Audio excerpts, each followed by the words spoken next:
नमस्कार। आज हामी विश्व राजनीति र अर्थतन्त्रलाई नै पुनः परिभाषित गरिरहेको एउटा शक्तिशाली सङ्गठन ब्रिक्सको बारेमा चर्चा गर्नेछौँ। पछिल्लो दशकमा पश्चिमी राष्ट्रहरूको G7 समूहको तुलनामा उदीयमान अर्थतन्त्रहरूको यो समूह निकै तीव्र गतिमा अगाडि बढिरहेको छ। विगत 2 वर्षमा मात्र ब्रिक्सको आकार र शक्ति दुवै दोब्बर भएको छ।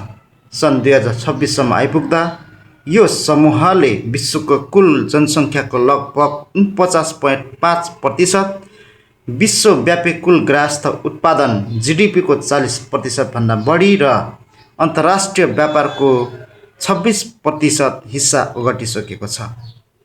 प्रश्न उठ्छ, के ब्रिक्स साँच्चै पश्चिमी प्रभुत्वलाई चुनौती दिने नयाँ विश्व शक्ति बनिरहेको छ, वा यो केवल फरक राजनीतिक महत्त्वाकांक्षा बोकेका राष्ट्रहरूको एउटा खुकुलो मञ्च मात्र हो?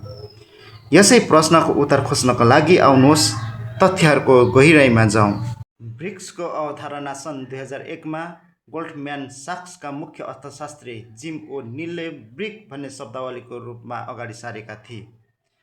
उनले ब्राजिल, रुस, भारत र चीनलाई 21औं शताब्दीका सबैभन्दा तीव्र वृद्धि हुने प्रमुख अर्थतन्त्रका रूपमा पहिचान गरेका थिए।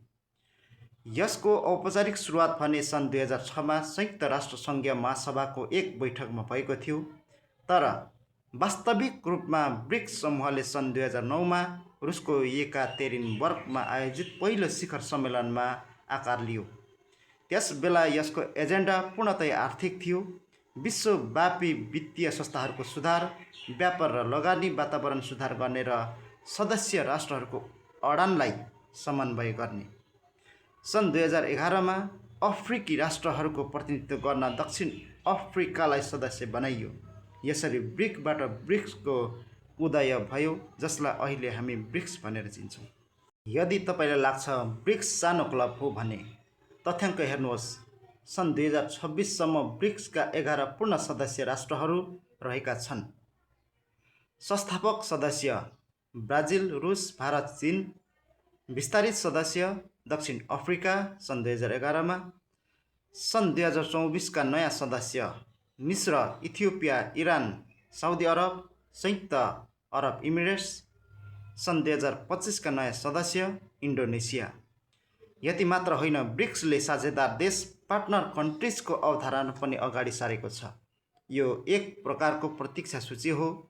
सन् 2025 मा Belarus, Bolivia, Kazakhstan, Cuba, Malaysia, Nigeria, Thailand, Uganda, Uzbekistan र भियतनाम साझेदार देशको रूपमा सामेल भएका छन्।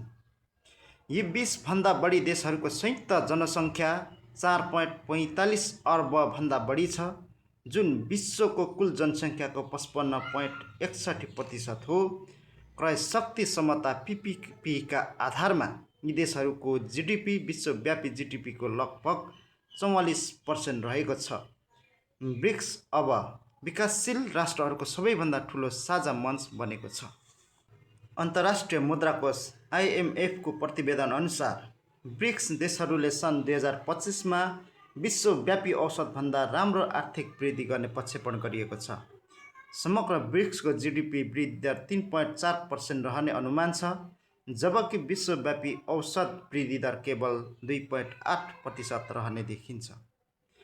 यी देशहरूमध्ये सबैभन्दा तीव्र आर्थिक वृद्धि गर्ने राष्ट्रहरूमा इथियोपिया 6.6%, भारत 6.2%, इन्डोनेसिया 4.7% र चीन 4% रहेका छन्।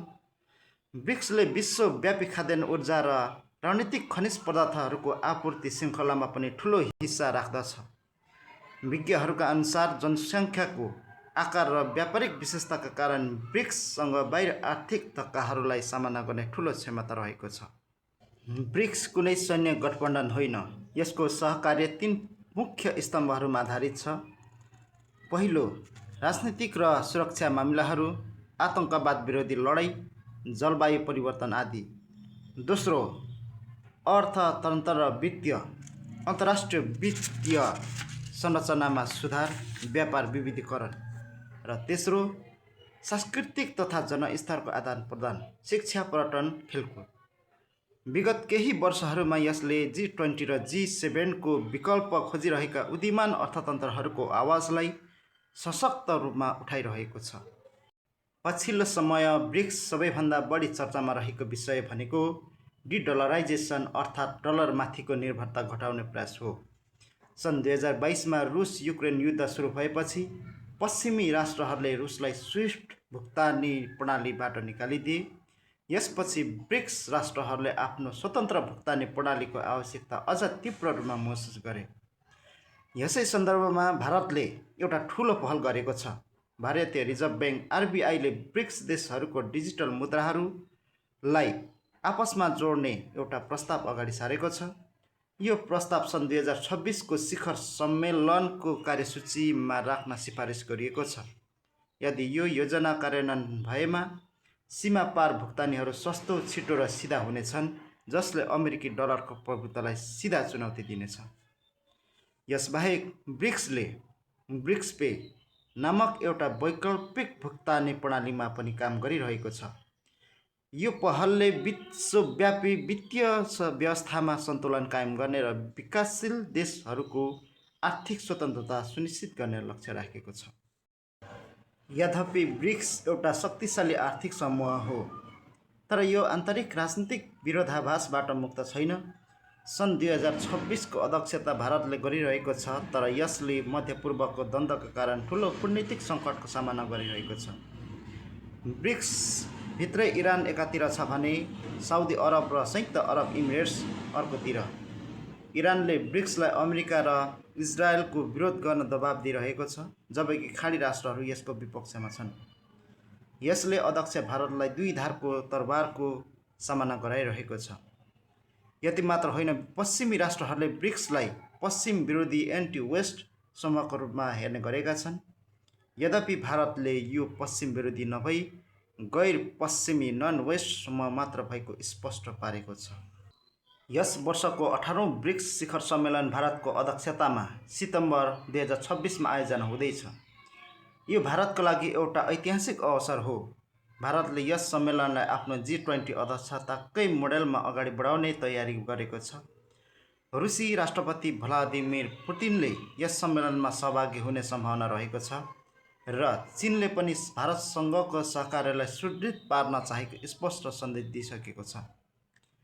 विश्लेषकहरूको अनुसार यस वर्षको शिखर सम्मेलनले ब्रिक्सलाई विश्वव्यापी दक्षिण ग्लोबल साउथको प्रतिनिधिको रूपमा स्थापित गर्ने कि तीव्र आर्थिक वृद्धि भएका प्रमुख अर्थतन्त्रहरूको क्लबको रूपमा परिभाषित गर्ने भन्ने विषयमा स्पष्ट मार्गचित्र तय गर्नुपर्नेछ।